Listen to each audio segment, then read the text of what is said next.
everyone, welcome back with me Brigita, and in this video I will deliver a short story about a devil, and the writer is Guy de Maupassant. Check this out.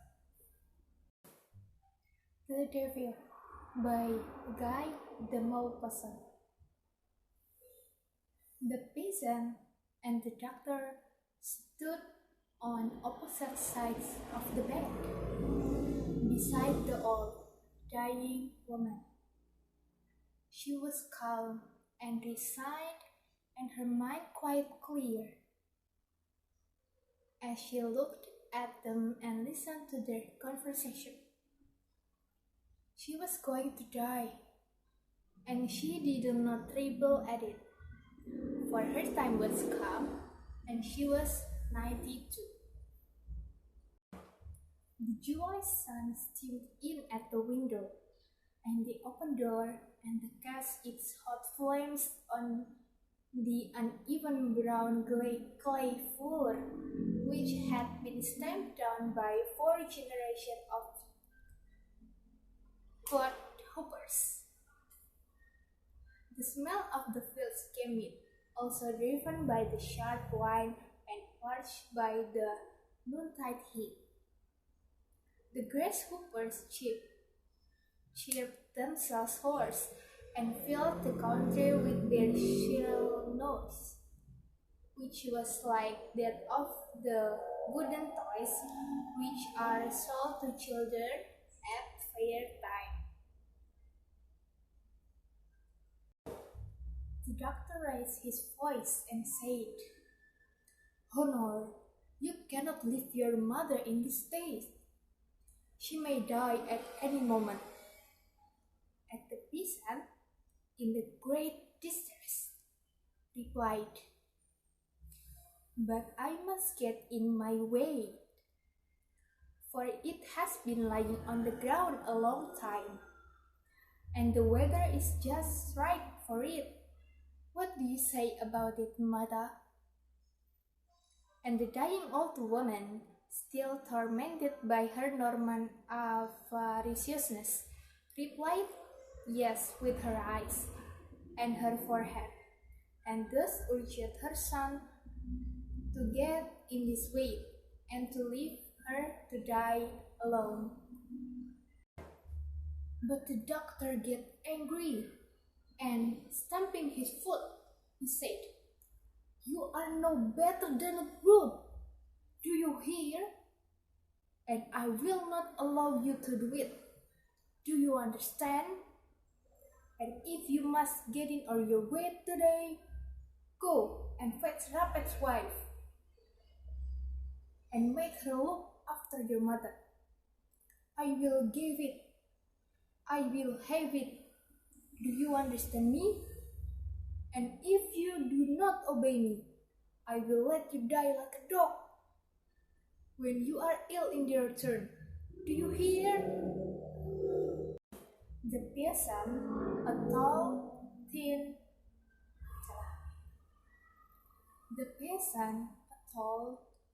fellow with slow movement, who was tormented by indecision, by his fear of the doctor and his fierce love of Sally, hesitated, calculated, and stripped out.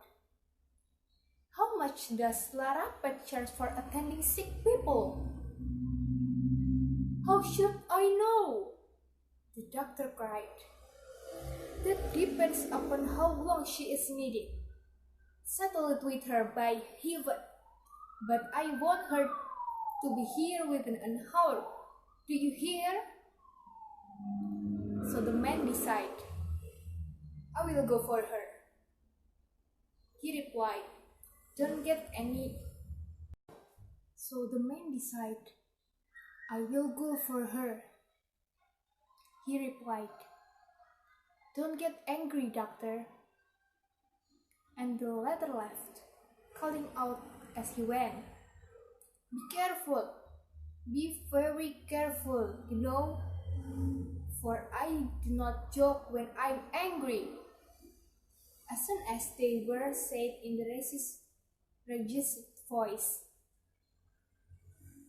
I will go and fetch Larapet, as the man will have it. Don't worry, till I get back. Larapet was an old washerwoman, washed the dead and the dying of the neighborhood. And then, as soon as she had sent her customers into that linen cloth from which they would emerge no more, she went and took up her iron to smooth out the linen of the living. Wrinkled like a last year's apple. Wrinkled like a last year's apple, spiteful and fierce. Avaricious, with a phenomena of avarice, bent double, as if she had been broken in half across the loins by the constant motion of passing the iron over the linen. One might have said that she had a kind of abnormal and cynical love of a death struggle. She never spoke of anything but of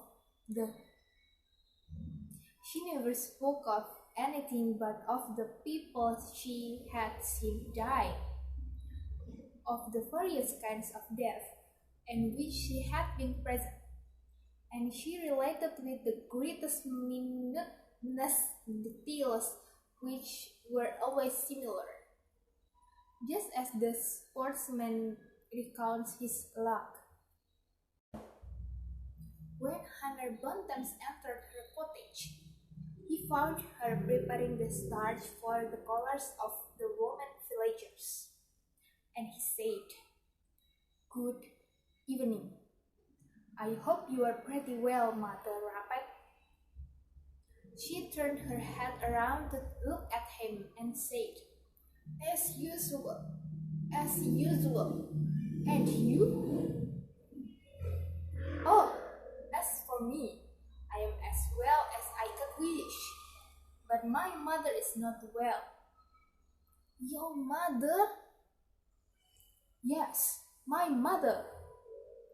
"What is the matter with her?" "She is going to turn up her toes. That's what's the matter with her." The old woman took her hands out of the water and asked with sudden sympathy, "Is she as bad as all that?" "The doctor says she will not last till morning." "Then she certainly is very bad." Honor hesitated, for he wanted to make a few preparatory remarks before coming to his proposition. But as he could hit upon nothing, he made up his mind suddenly. "How much will you ask to stay with her till the end? You know that I'm not rich, and I cannot even afford to keep a servant girl. It is just that which has brought my poor mother to this state. Too much worry and fatigue. She did the work of 10, in spite of her 92 years. You don't find any maid of that stuff nowadays." Larapet answered gravely, "There are two prices. 40 sous by day and 3 francs by night for the rich, and 20 sous by day and 40 by night for others. You shall pay me the 20 and 40. But the peasant reflected, for he knew his mother well.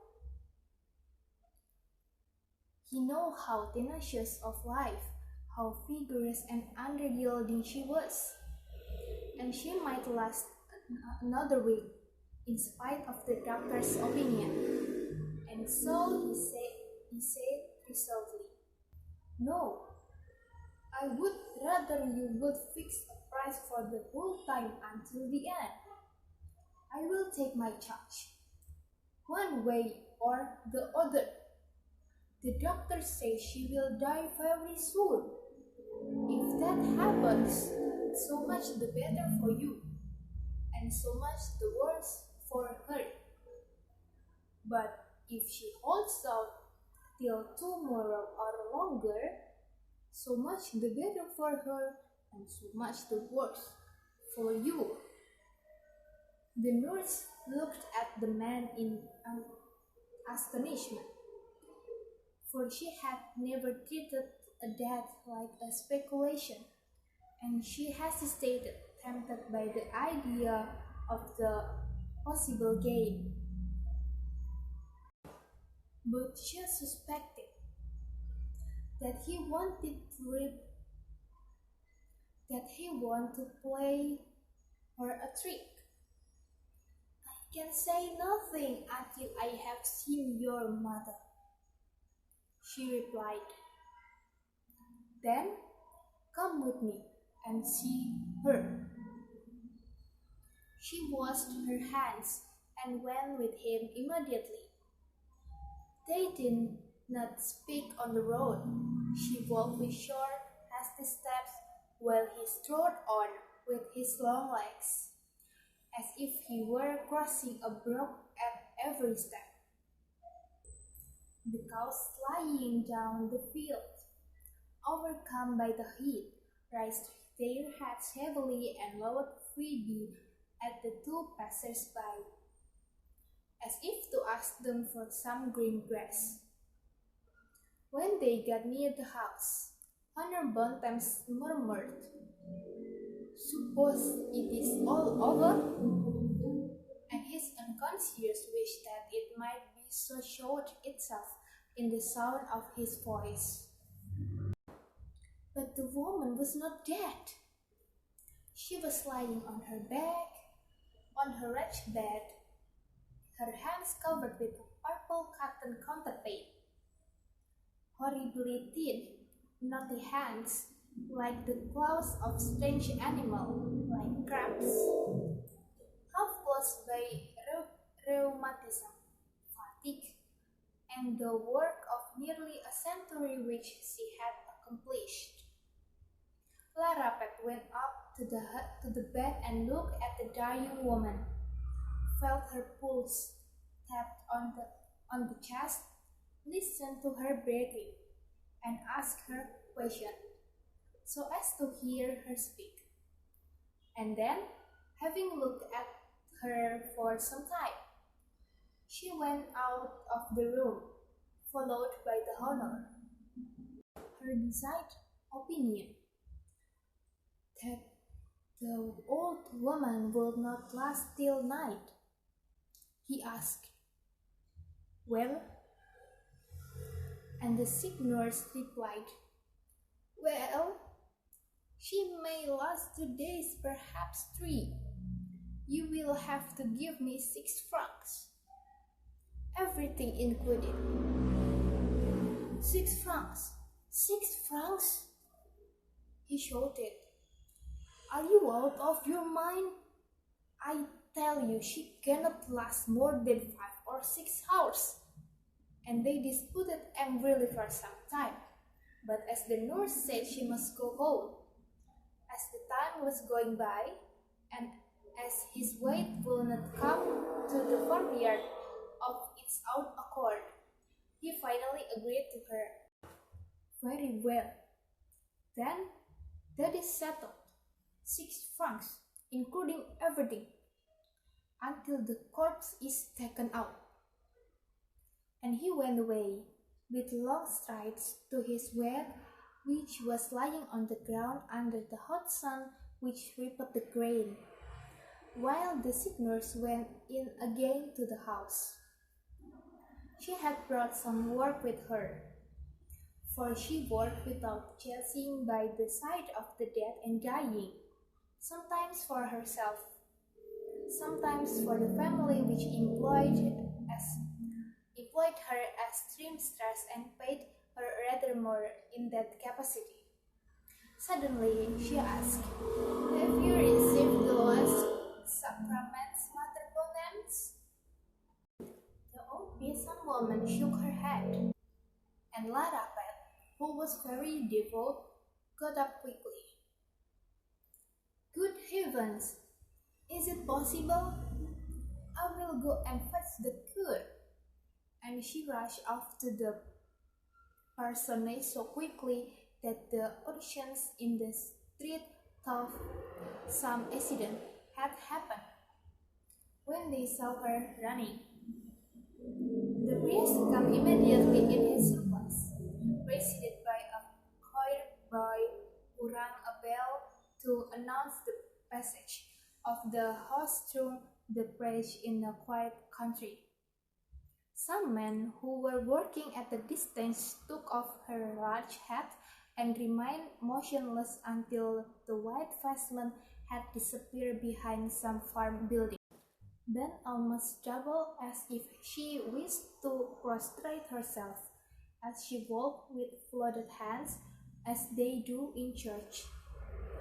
Honor saw them as in the distance, and he asked, "Where is our priest going?" His man, who was more intelligent, replied, "He is taking the sacrament to your mother, of course."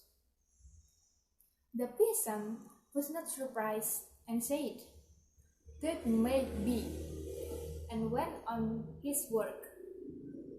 Mother Bontemps confessed, received absolution and communion, and the priest took his departure, leaving the two women alone in the suffocating room, while La Rapet began to look at the dying woman and to ask herself whether it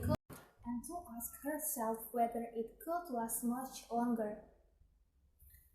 The day was on the wane, and gusts of cooler air began to blow, causing a view of Epina, which was fastened to the wall by two pins, to flap up and down. The empty windows curtains, which had formerly been white, but were now yellow and covered with fly specks, looked as if they were going to fly off, as if they were struggling to get away, like the old woman's soul. Lying motionless, with her eyes open, she seemed to await with indifference that the death which was so near and which the yet delayed is coming. A short breathing whistled in her constricted throat. It will stop altogether soon, and there will be one woman less in the world. No one would regret her. At nightfall, Honor returned, and when he went up to the bed and saw his mother was still alive, he asked, "Who is she?" Just as he had done formerly when she had been ailing. And then he sent La Rapet away, saying to her, "Tomorrow morning at 5 o'clock, without fail." And she replied, "Tomorrow at 5 o'clock." She came at daybreak and found Honor eating his soup, which he had made himself, before going to work, and sick nurse asked him, "Well, is your mother dead?" "She is rather better on the contrary," he replied, with a sly look out of the corner of his eye, and he went out. La Rapet, sighed with anxiety, went up to the dying woman, who remained in the same state, lethargic and impassive, with her eyes open and her hands clutching the counterpane. The nurse perceived that this might to go on thus for 2 days, 4 days, 8 days, and her avaricious mind was seized with fear, while she was furious at the sly fellow who had tricked her, and at the woman who would die. Nevertheless, she began to work, and waited, looking intently at the wrinkled face of Mother Bontemps. When Honor returned to breakfast, he seemed quite satisfied and even in the bantering humor. He was decidedly getting in his weight under very favorable circumstances. Lara Pet were becoming exasperated. Every minute now seemed to her so much time and money stolen from her. She felt a mad inclination to take his old woman, this headstrong old fool, this obstinate old wretch, and to stop. Lara Pet was becoming exasperated. Every minute now seemed to her so much time and money stolen from her. She felt a mad inclination to take this old woman, this headstrong old fool, this obstinate old wretch, and to stop that short, rapid breath which was robbing her of her time and money by squeezing her throat a little. But then she reflected on a danger of doing so, and other thoughts came to her head. So she went up to the bed and said, "Have you ever seen the devil?" Mother Bontemps murmured, "No." Then the sick nurse began to talk and to tell her tales which were likely to terrify the weak mind of the dying woman. Some minutes before one dies, the devils appear, she said, to all who are in the death throes. He has a broom in his hand and a saucepan on his head, and he utters loud cries. When anybody sees him, all is over. And that person has only a few moments longer to live. She then enumerated all those to whom the devil had appeared that year: Josephine Loisel, Dolly Retier, Sophie Padagnau, Seraphine Grosbeet.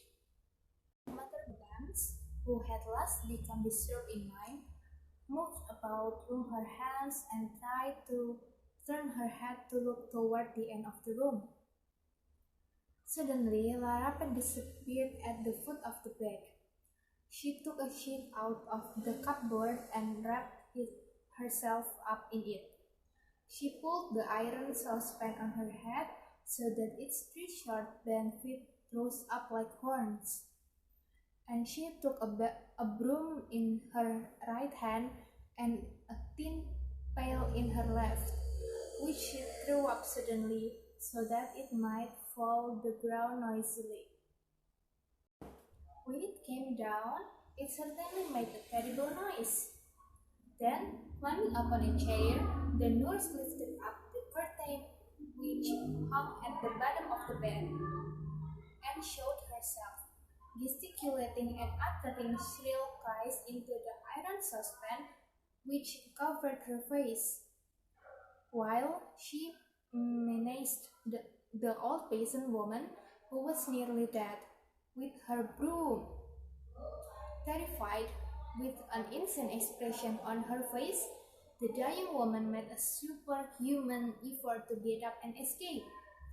She even got her shoulders and chest out of bed, and she fell back with a deep sigh. All was over, and Lara Pet calmly put everything back into its place. The broom into the corner by the cupboard and the sheet inside it, the saucepan on the hearth, and pail on the floor and the chair against the wall.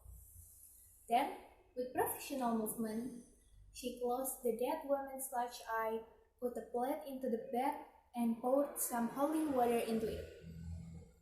Placing in the twig of boxwood that had been nailed to the chest of the drawer, and kneeling down, she fervently repeated the prayers of the dead, which she knew by heart as the matter of business. And when Honor returned, in the evening he found her praying, and he calculated immediately that she made 20 sous out of him. for she had only spent 3 days and 1 night there, which makes 5 francs altogether. Instead of six which he owed her. The end. See you at the next video.